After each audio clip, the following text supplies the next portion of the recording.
there, and welcome to the Animag Podcast.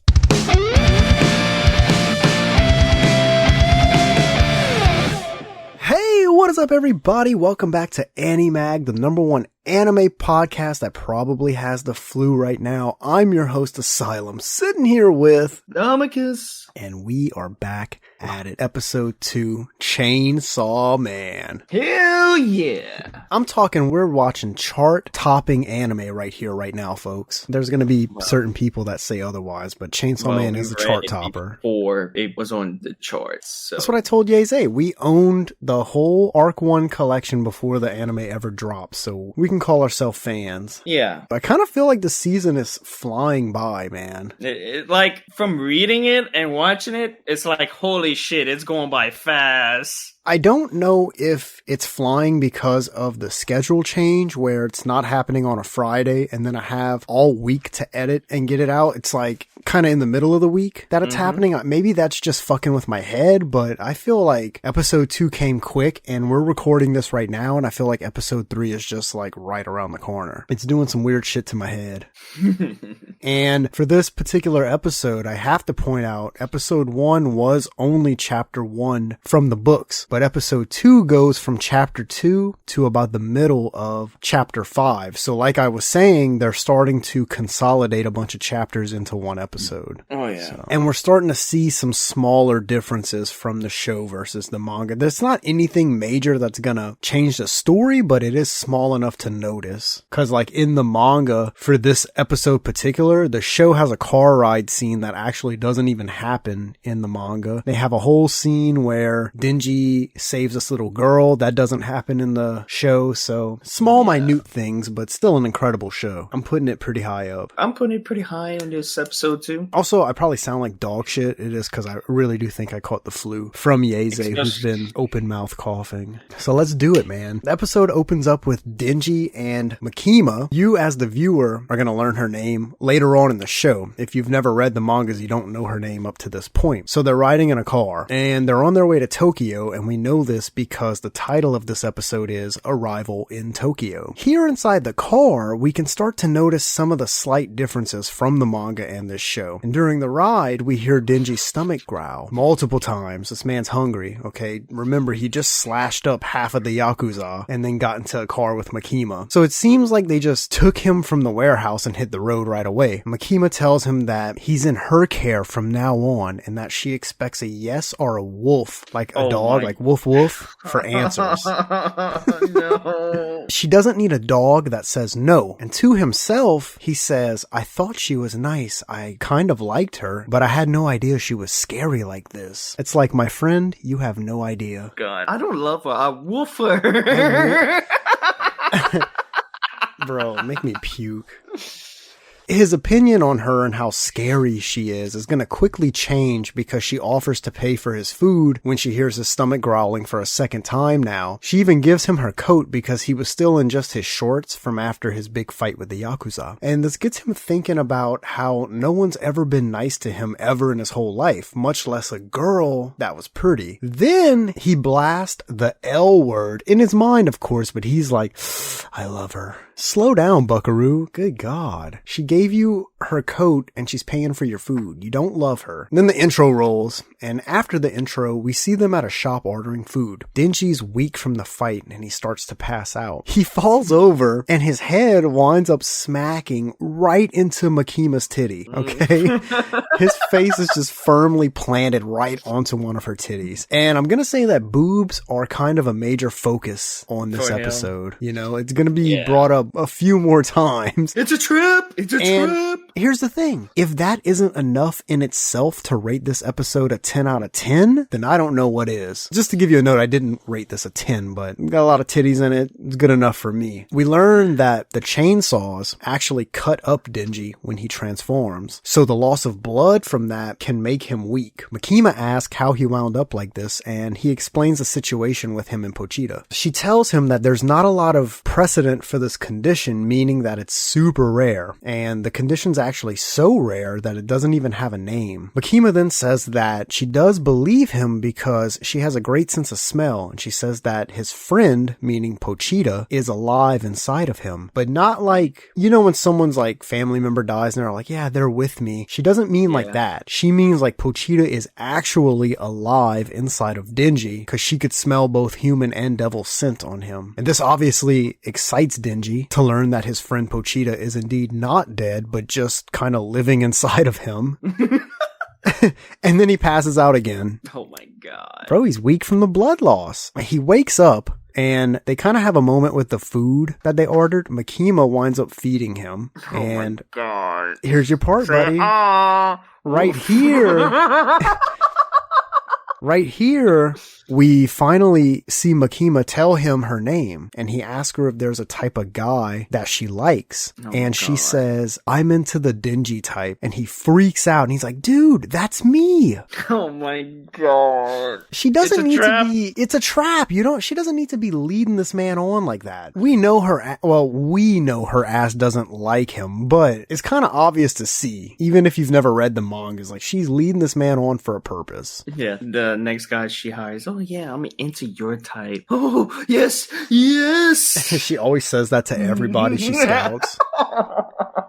So they get to the Devil Hunter's headquarters, and she tells him some brief facts about how there's over 1,000 Devil Hunters in Tokyo, including civilian Devil Hunters. They're not just all half devil, half human, or, whatever the case may be. She even mentions the public safety deal, which is where Denji's gonna wind up working. Once they get inside of the elevators in the building, he starts thinking about Makima, and he thinks that maybe they'll wind up working together. And then he's like, hopefully after that we can get together, meaning obviously fuck, as that's this man's big goal, I guess, is to smash Makima. So all this is brought about because she said that she was into the Denji type. Going back to what I said a while ago, she doesn't need to be hyping this man's head up like that. So inside of her office, she gives Denji a uniform and introduces him to Aki, who's going to be a major character in this story. And majority of this episode really is just centered around us learning who Aki is a little bit and seeing the relationship between him and Denji kind of form, because it doesn't really start off well.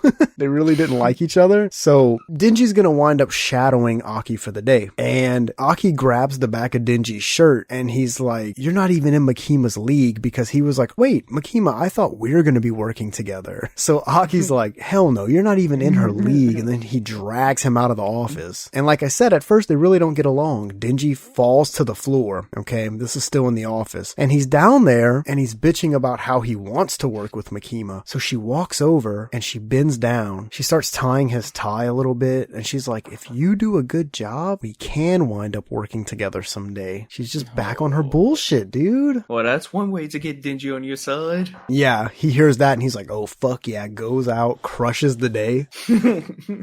So they get out on the road, they're out on patrol, and Denji's asking Aki a bunch of questions about Makima, and Aki's obviously annoyed by this. He tells Denji to follow him. He's like, follow me. They get down this alleyway, and Aki beats the shit out of Denji.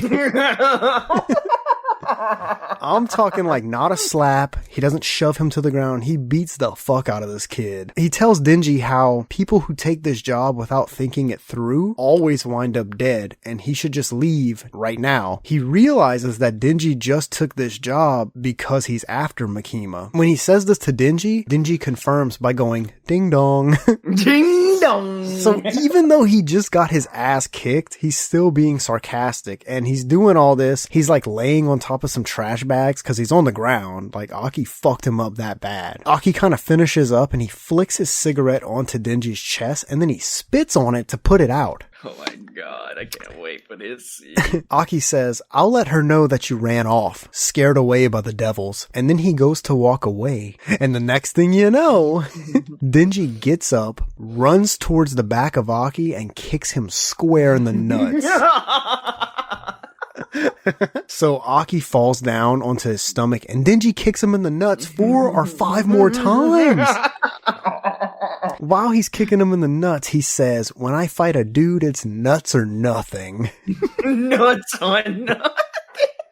And look, shameless plug, but if you go to our YouTube, I honestly did post a short about this clip. So you can see exactly what we're talking about there. And as Aki is down, Denji explains that he had good food for the first time ever in his life, and someone even paid for it. And sure, he didn't think the job through when he took it, but if he gets to keep this kind of life, he really doesn't care if it kills him. And Aki gets up, and they wind up having a pretty big fight right here, like going back and forth. And Aki is saying how Makima's not the kind of woman someone like Denji should be chasing. And Denji goes, sounds to me like you like her. Which, if you noticed when Makima was tying Denji's tie earlier in the office, Aki does look back. He slightly scoffs at that moment. He's just like, pfft. So the fight obviously is won by Denji with one final kick to Aki's balls. And it's like, I love what he tells Monkey. When, after the fight? Yes. Aki got attacked by the nut devil. Oh, yeah. So they get back to the office and Denji is holding Aki up, you know, like you can tell they'd either been in a fight or they really were in a pretty bad battle. And Denji says to Makima that his nuts were attacked by the nut devil.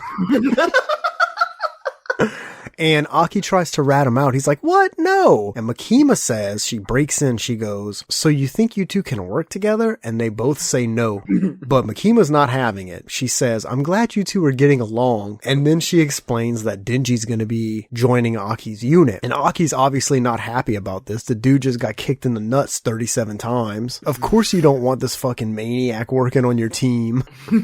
He comes into work having one bad day, starts kicking you in the nuts. Fuck that. But Makima reminds Aki that his team is an experimental one, so it doesn't operate normally. She says that if Denji tries to quit or not follow the rules, they will wind up having to put him down as a devil. And right here, she says to Denji that they're working together until the day he dies. He kind of got bamboozled right here, you know? He didn't approach Makima for a job. She went to the warehouse and she found him, so she's honestly like taking him in as a slave, pretty much. He's got absolutely no choice but to do this. After the office, they're walking home and Denji asks Aki if Makima's a good person. We find out here that she did save Aki's life, but that's all he says on the matter. So I'm sure we're going to find out a little more later on about what she did to save his life, you know. And they get to a crosswalk and Denji goes, Makima, I hope I get to hug her again. And Aki looks at him and he's like, what?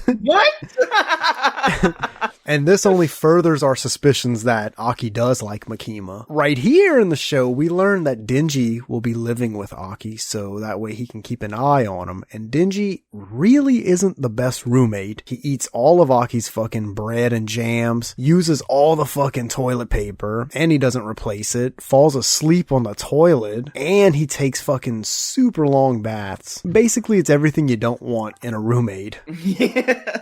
During this scene, Aki really did seem kind of annoyed by it, but he stays professional and he's like, all right, whatever. Because, I mean, Makima really did order that to happen, so what can he do aside from going back and just bitching about it? So the next day, they get to a job site to take care of a fiend, and Denji asks Aki what a fiend is, and Aki's like, did you never go to school? To which his reply is no. And I think, based off of the knowledge that I have of this, I think that this is going to be an important piece of the story later on, like after this arc. Don't hold me to that, but how I saw the last book in, I think this is going to be pretty important. So Aki explains that a fiend is when a devil takes control of a human corpse, and they get to the room where the fiend is, and Aki wants Denji to turn into his devil form to see if he's going to be useful or not. But Denji doesn't do it. He just kind of walks up to the fiend and he slices its head off with an axe. And Aki's like, what the hell? Why didn't you use your devil powers? To Denji saying,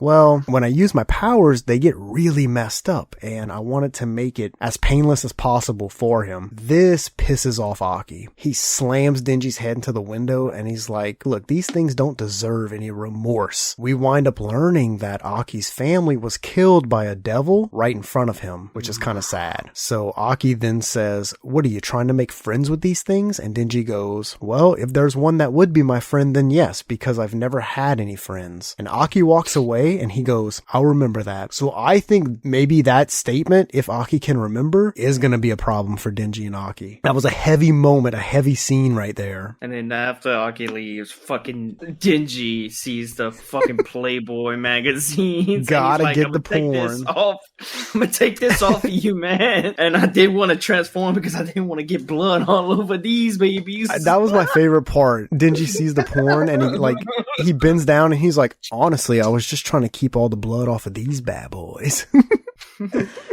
And then he picks up the porn magazines and he's like, the porn is secure. I want to touch some boobs, and it just goes straight to the office. Yeah, I want to touch some boobs. Boobs. And then Monkey's like, what? So, like, he kind of, after he picks up the porn and shit, he has a small moment with himself in the room where they killed the fiend, and he's thinking about how his life currently is a 10 out of 10, seeing that he gets to take baths every day and eat all the food he wants, but it still feels like something is missing. And this is where he has the realization that touching boobs is the thing that may get the complete perfect score for his life. That's where that comes into play, you know, because he's like, Aki is here killing these devils for revenge. Everyone has a purpose. I guess he felt like he didn't have a purpose, so he wants to touch some titties. Quite honestly, my man, same.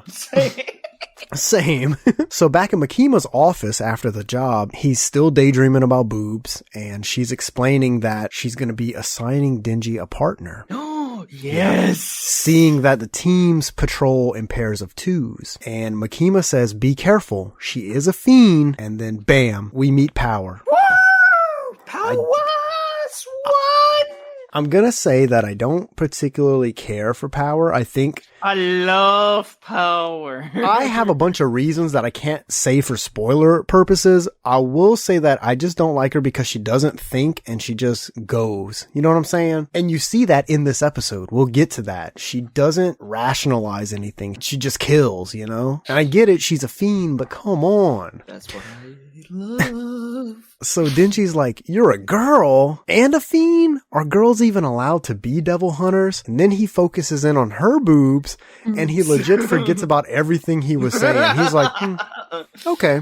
Okay, we could pair up. We could work with this. So Makima explains again how this team is all experimental and that it needs to get results because if it doesn't provide results, the higher ups will want to do away with it. And for Denji and Power, that means death. So they have to get shit going. And the last bit of this episode is Denji and Power out on a patrol. And they have to patrol on a rooftop because Power has some horns coming out of her head. So they can't just go out on the street like him and Aki were previously. So they're up on some rooftops and Power's being super annoying. She's fiending for some blood. She's a blood devil. And Power tells Denji that before she was a fiend, she was a devil that was feared by all. And that's probably why they aren't seeing any action on this patrol. And Denji's like, what the fuck? Then he realizes that Aki probably set this up so he could look like shit and not get anything done. He's like, Aki's trying to get me killed.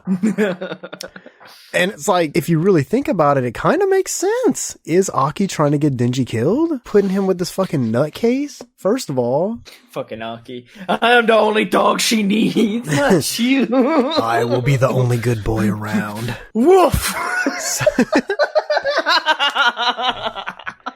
So Power gets the scent of some blood and she takes off running towards it. And Denji's chasing after her to help her, but it's no use because she's super fast. So we see that it's a sea cucumber devil, which is again kind of silly, like I said in episode 1 for some of these devil names, but it did look pretty cool. And before anything can really happen, Power jumps off the building, forms a massive hammer with her blood powers, and smashes this thing into bits. The scene ends with Power screaming, "The kill is mine!" And Denji, she's just like screaming this to everybody, and Denji's looking down from the building, realizing that she might actually be insane. And that's the end of the episode.